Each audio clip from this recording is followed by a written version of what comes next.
Niseme jambo moja,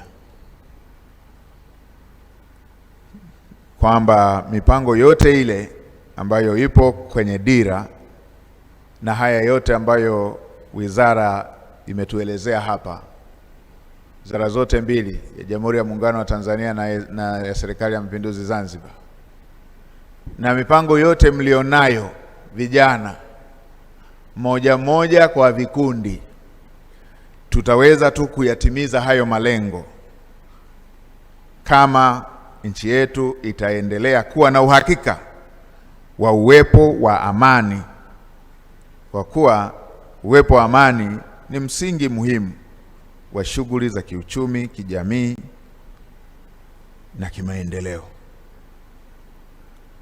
Watanzania wote tunao wajibu wa kutunza hali ya amani ya nchi yetu bila kujali tofauti zetu za kidini, za kikabila, za kisiasa, za kiukanda na vinginevyo. Niwasihi vijana wa Kitanzania tuweke maslahi ya taifa letu mbele ili tuweze kuhakikisha kuwa tunalinda na tunaitunza tunu ya amani na utulivu wa nchi yetu. Amani ya Dar es Salaam, wanufaika wa kwanza ni wana Dar es Salaam wenyewe.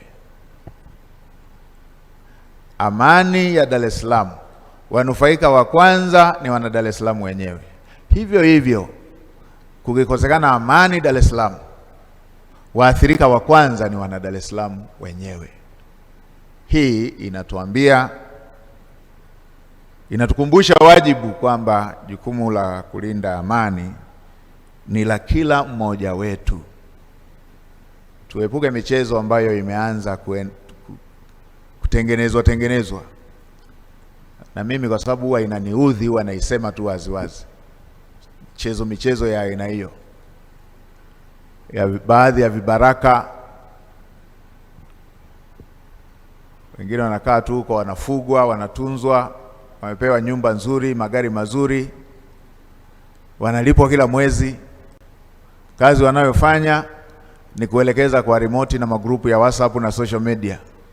Wakikuelekeza, wewe nenda kachome chanzo cha umeme, wewe nenda kasome cha mawasiliano, wewe nenda kachome cha usafiri, wewe nenda kachome hospitali. Waathirika wa kwanza wa kuvunjika kwa amani katika eneo husika ni wahusika wenyewe, wakazi wa eneo hilo.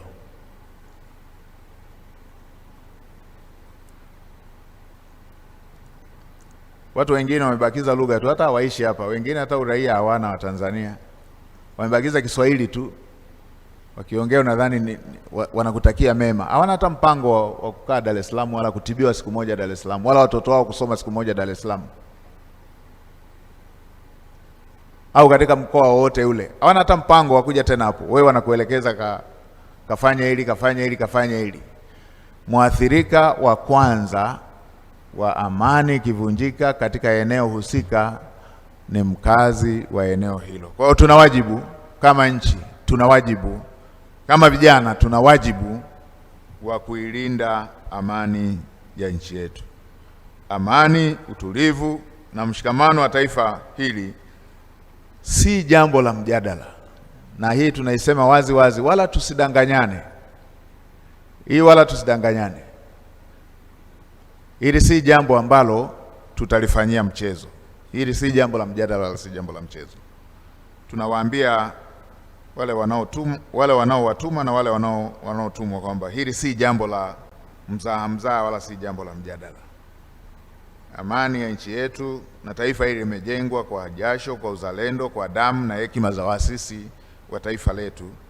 Hatuwezi tukaruhusu mtu yeyote mwenye nia ovu akatutoa kwenye misingi hiyo. Tutaendelea kuchukua hatua kali, na kwa kweli kwa wale ambao watabainika, tutaendelea kuchukua hatua kali. Hii wala tusidanganyane. Tutaendelea kuchukua hatua kali.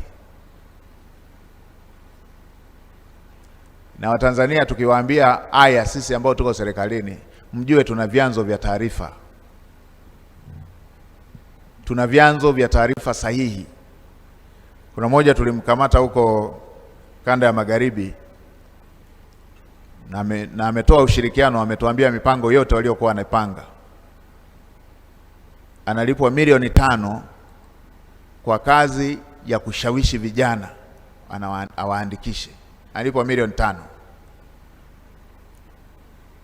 Na kwenye mkataba wake ameambiwa akiwashawishi akawapeleka wakafa wengi atalipwa milioni 500. Kwa hiyo hapa ndo tunagundua sasa wale walioingia na mabomu kule tukawakamata, tukaoanisha na kwa nini kila siku wanataka wafanye vurugu siku ambayo ina watu wengi mtaani.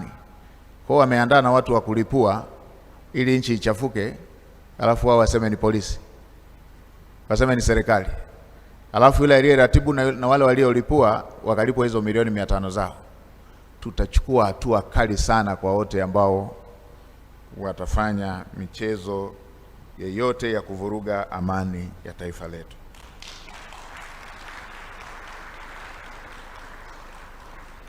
Kwa hiyo vijana, njia sahihi ya kukabiliana na changamoto zozote zile, ziwe za ajira, ziwe za kupigana vita dhidi ya umaskini, njia sahihi ni hii ya kushiriki kwenye shughuli za uzalishaji. Na eneo zuri zaidi la kuweka msukumo ni hili la vijana kushiriki kwenye shughuli za uzalishaji. Hiyo ndio njia endelevu ambayo itatupa ufumbuzi wa kudumu wa masuala ambayo vijana wengi wana kiu nayo. Kwa hiyo tutaendelea kusimamia misingi hiyo ambayo Watanzania wote wanaijua, na niwahakikishie Watanzania wote kuwa vitendo hivyo vya uvunjifu wa amani, uchochezi, fujo havitavumiliwa na havitakaa vitamalaki katika nchi yetu. Hatuwezi tukawa na nchi ambayo watu wanakaa tu, wako si taifa gani huko, si wapi wapi huko, wanapanga tu tarehe ya vurugu. Hatuwezi tukawa na taifa la aina hiyo, na Watanzania wote tunatakiwa tukatae vitu vya aina hiyo, kwa sababu tukiruhusu hivyo ndivyo zile nchi zingine ambazo leo hii tunazishangaa walifikaje mpaka hata hawana taifa tena, walianza na michezo ya watu wenye maslahi binafsi kama hao. Na sisi hatuwezi tukaruhusu kamwe vitu vya aina hiyo. Kwa hiyo vijana wazalendo ambao mmechagua njia njema ya namna ya kulijenga taifa letu na kuleta ustawi wa vijana wa taifa hili, twendeni tuendelee kuongea katika makundi yetu, katika makundi rika, katika ngazi ya familia, kwamba hii ndio njia sahihi ya kuendea. Sote tuelekeze nguvu katika shughuli za uzalishaji, na serikali itafanya kila jitihada kuwezesha shughuli hizo za uzalishaji. Kwa ndugu wageni waalikwa, nimalizie kwa kuwapongeza tena wasimamizi wote wa Vijana Uchumi Challenge. Msimu huu wa Sabasaba, usiruhusu biashara yako ipoe, kwa sababu Global TV inakupa fursa ya kuchangamsha biashara yako. Okoa hadi 50% ya gharama za matangazo na uwafikie mamilioni ya wateja kupitia vifurushi vyetu maalum vya Sabasaba.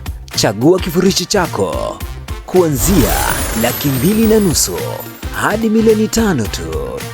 Matangazo ya mitandao ya kijamii, Reels, radio na YouTube pre-rolls, vyote vipo kwa ajili yako. Ofa hii ni kwa msimu huu wa Sabasaba tu.